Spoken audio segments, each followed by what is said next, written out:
Assalamualaikum warahmatullahi wabarakatuh dan salam sejahtera. Nama saya Nur Shalina binti Damit, memegang nombor matrik PA2111-0297 daripada kumpulan 7 bagi subjek penghayatan etika dan peradaban Seksyen 3.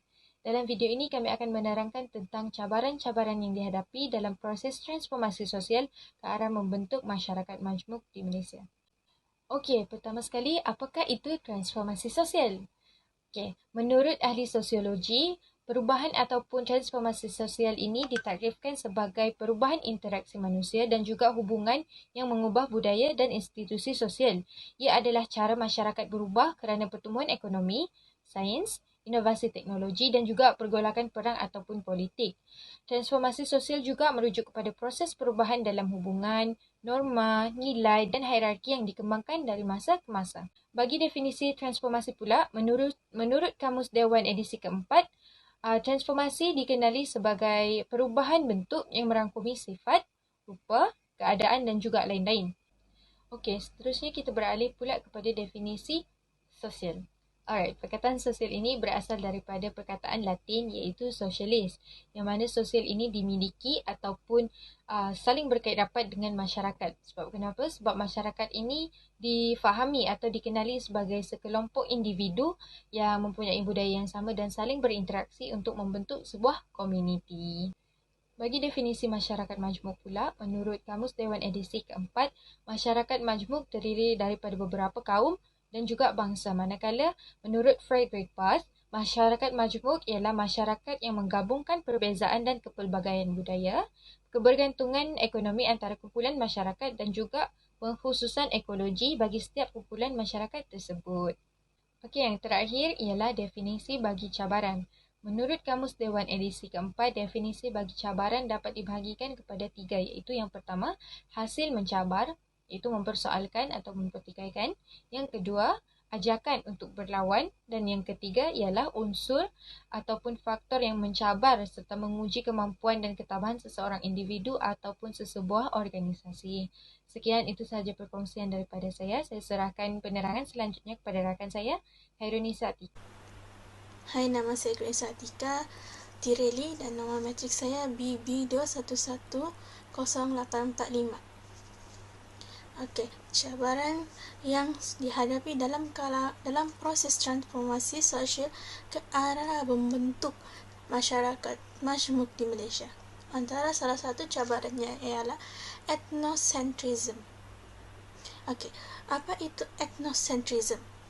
Ethnocentrism merujuk kepada sikap dan kepercayaan bahawa budaya dan nilai-nilai kaum sendiri lebih baik dan mulia berbanding budaya dan nilai-nilai kaum yang lain. Sesuatu kaum itu dikatakan ethnocentrik apabila anggota masyarakat atau kaum itu menilai budaya kaum lain berdasarkan ukuran atau standard kaum itu sendiri. Ethnocentrism lebih memperlihatkan keengganan atau ketidakmampuan satu-satu kaum untuk mengiktiraf atau menghargai kebudayaan masyarakat atau kaum lain.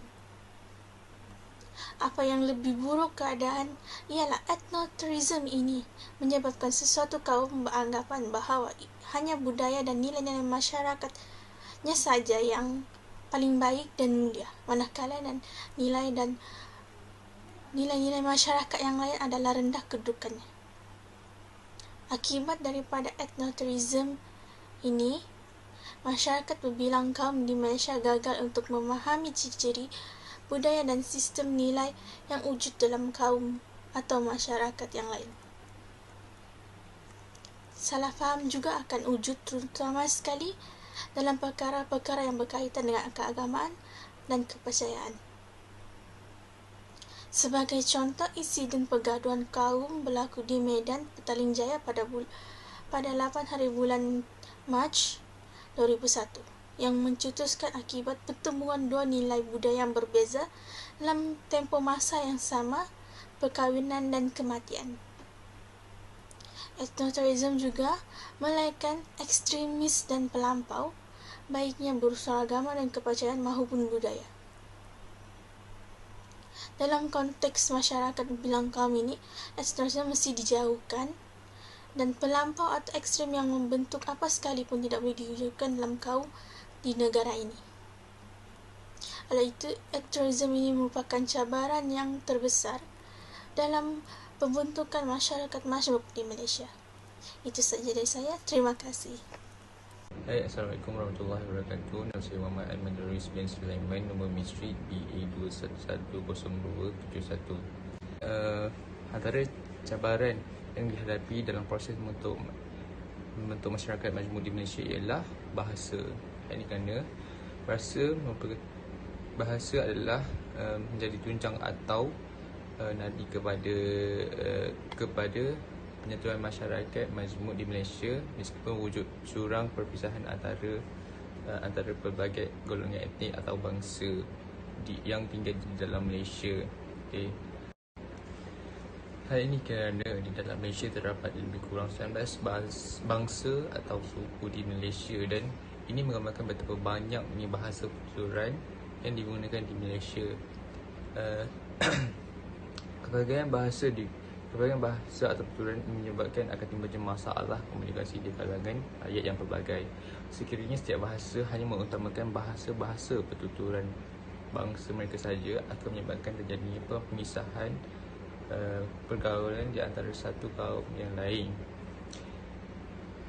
dan akan terjadinya pergaulan yang amat minimum. Minimum di kalangan bangsa-bangsa yang lain, ia adalah kerana mereka tidak dapat berkomunikasi dengan baik sesama masyarakat yang lain, kerana mereka hanya fasih menggunakan bahasa ibunda mereka sendiri. Ini akan menyebabkan hubungan di antara masyarakat yang berlainan bangsa menjadi semakin renggang dan tidak mesra. Ini akan membuka ruang-ruang untuk menyebabkan terjadinya konflik di antara kaum. Bagi penyelesaian masalah ini ialah pihak kerajaan perlu memperkasakan lagi usaha-usaha di dalam memantapkan penggunaan bahasa Melayu yang telah diangkat menjadi bahasa kebangsaan, terutama di peringkat pendidikan rendah. Segala urusan rasmi dan juga tidak rasmi perlulah menggunakan bahasa kebangsaan. Akhbar-akhbar yang menggunakan bahasa-bahasa ibunda bangsa lain seperti yang Xiangpao, akhbar Cina, Tamil Nielsen, daripada akhbar India perlu mengadakan satu sisipan di dalam akhbar tersebut untuk slot mempelajari bahasa kebangsaan.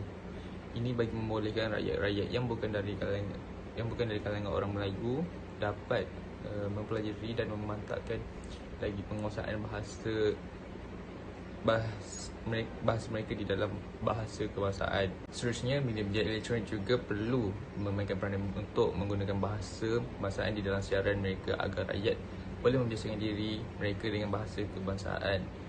Ini akan menjadikan bahasa kebangsaan menjadi bahasa yang benar-benar utama dan menjadikan satu kemestian setiap rakyat di negara ini untuk mempelajari dan menguasainya.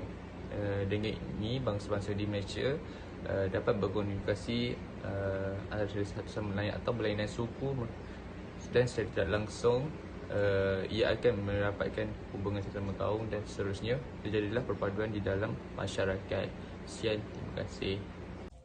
Salam sejahtera, saya Vanessa Roland akan meneruskan penerangan oleh rakan saya tadi. Cabaran yang ketiga merupakan pendirian masyarakat tradisional yang sukar menerima perubahan sosial dalam negara. Masyarakat tradisional merupakan masyarakat yang kehidupannya masih banyak dikuasai oleh adat istiadat lama. Adat istiadat adalah suatu aturan yang sudah mantap dan mencakup segala konsepsi sistem budaya yang mengatur tindakan atau perbuatan manusia dalam kehidupan sosialnya. Masyarakat tradisional lebih kepada pemikiran adat istiadat yang mementingkan kelanjutan budaya tradisional. Dengan itu, masyarakat ini merupakan kelompok yang ketinggalan dalam arus pemodernan. Hal ini disebabkan oleh masyarakat tradisional sukar untuk menerima perubahan dalam kehidupan. Menurut Talcott Parsons, sifat pelapisan sosial bagi masyarakat tradisional adalah tertutup. Sebarang perubahan pada transformasi ditolak dan semua inovasi ditindas. Di sini dapat kita lihat bahwa keterbatasan pemikiran bagi masyarakat tradisional membawa kepada kehidupan yang dikuasai oleh adat istiadat lama. Bukan itu sahaja, masyarakat tradisional juga sangat mementingkan kelanjutan budaya tradisional sehingga masyarakat ini membuat pengasingan, struktur tidak aktif, dan pembangunan yang lemah. Oleh yang demikian, proses transformasi sosial menjadi terganggu. Nama saya Nur Farhana Daud, bernombor metrik BA 21110264. Cabaran yang seterusnya ialah jurang ekonomi. Jurang ekonomi dalam masyarakat berlaku sejak zaman penjajahan British lagi. Hal ini kerana British menjalankan sistem pecah dan perintah, iaitu kaum Cina dijadikan buruh di pelembungan biji timah, kaum India dijadikan buruh di perladangan, manakala kaum Melayu hanya ditempatkan di kawasan pedalaman ataupun kawasan perkampungan untuk menjalankan pertanian secara tradisional. Ini menyebabkan jurang ekonomi antara ketiga-tiga kaum utama di Malaysia amatlah berbeza. Seperti yang kita lihat di sini, untuk membentuk masyarakat majmuk amatlah sulit. Kerana berlaku perpecahan antara kaum sejak dahulu lagi. Hal ini turut mewujudkan dua golongan, iaitu golongan miskin dan golongan kaya. Seperti yang kita sering lihat, golongan kaya akan sering menindas golongan miskin. Hal ini menyebabkan berlaku ketidakpuasan hati antara dua golongan tersebut. Seterusnya merencatkan pertumbuhan ekonomi negara serta perpaduan nasional itu sukar untuk dicapai. Terdapat dua langkah penyelesaian permasalahan ekonomi yang kerajaan lakukan untuk merapatkan lagi jurang antara ekonomi setiap kaum. Yang pertama, kerajaan memperkenalkan dasar ekonomi baru iaitu DEB dan wawasan 2020 untuk merapatkan jurang tersebut tetapi gagal. Langkah kedua, kerajaan memperkenalkan wawasan kemakmuran bersama 2030 untuk pembangunan dari aspek peningkatan dan penurunan kadar beli rakyat supaya pembangunan ekonomi dapat dinikmati oleh golongan kaya dan miskin. Sekian saja daripada saya. Nama saya Nur Atihah binti Roslin, bernombor matriks BA 21110455. Saya akan membentangkan cabaran yang seterusnya. Cabaran yang seterusnya ialah dominasi media sosial. Seperti yang dapat kita lihat pada hari ini, penggunaan media sosial semakin berleluasa, tidak lagi tertumpu kepada golongan dewasa, tapi juga turut digunakan oleh golongan muda seperti remaja dan kanak-kanak. Dominasi media sosial merupakan sebuah bentuk cabaran bagi membentuk masyarakat majmuk di Malaysia kerana penghinaan atau ejekan terhadap kaum lain boleh berlaku secara atas talian. Antaranya ialah cultural appropriation yang merupakan satu tindakan atau aktiviti mengambil atau menggunakan elemen budaya lain tanpa menghormati elemen budaya tersebut wujud di media sosial. Contohnya, individu daripada kaum Melayu menarikan tarian kaum India tetapi tidak ditarikan dengan betul, malahan menunjukkan unsur-unsur ejekan terhadap tarian tersebut dan video ini kemudiannya diupload ke media sosial. Perkara ini akan menimbulkan konflik yang menyukarkan pembentukan masyarakat majmuk di Malaysia kerana melibatkan sensitiviti budaya yang ada di Malaysia. Seterusnya ialah penyuaraan atau penyebaran semangat perkauman di media sosial. Tidak dapat dinafikan lagi bahawa masih wujud masyarakat yang mempunyai semangat perkauman yang tinggi dalam masyarakat kita. Melalui media sosial, sentimen perkauman ini dapat disebarkan dengan mudah dan juga dapat mempengaruhi individu-individu lain kerana penggunaan media sosial ini sangat luas. Bagi kelompok yang menyokong sentimen ini, mereka akan lebih mudah berhubung melalui media sosial dan dapat bekerjasama mengukuhkan semangat perkauman ini. Akhir sekali, media sosial juga merupakan sebuah platform untuk menyebarkan agenda politik, sokongan terhadap parti politik yang berbeza-beza, menyebabkan perbalahan di kalangan masyarakat kerana masing-masing memperjuangkan parti sokongan masing-masing, dan hal ini seterusnya dapat menyukarkan pembentukan masyarakat majmuk di Malaysia kerana seperti yang kita tahu, terdapat pelbagai parti politik yang wujud di Malaysia. Ada yang terkenal didominasi oleh kaum-kaum tertentu, seperti DAP yang terkenal didominasi oleh kaum Cina, UMNO yang terkenal didominasi oleh kaum Melayu, dan sebagainya. Oleh itu, dominasi media sosial merupakan salah satu cabaran untuk membentuk masyarakat majmuk di Malaysia. Sekian dan terima kasih. Sebagai penutup, transformasi sosial ialah perubahan mekanisme dalam struktur sosial yang disebabkan oleh pelbagai faktor seperti kemajuan teknologi, pertumbuhan ekonomi dan juga dipengaruhi oleh faktor politik. Transformasi sosial berlaku dari masa ke masa dan seringkali meninggalkan kesan yang mendalam dalam jangka masa yang panjang terhadap sesebuah institusi sosial. Selain daripada itu, kepelbagaian budaya, etnik, bahasa yang terdapat dalam kalangan masyarakat Malaysia menjadikan Malaysia sebagai sebuah negara yang majmuk.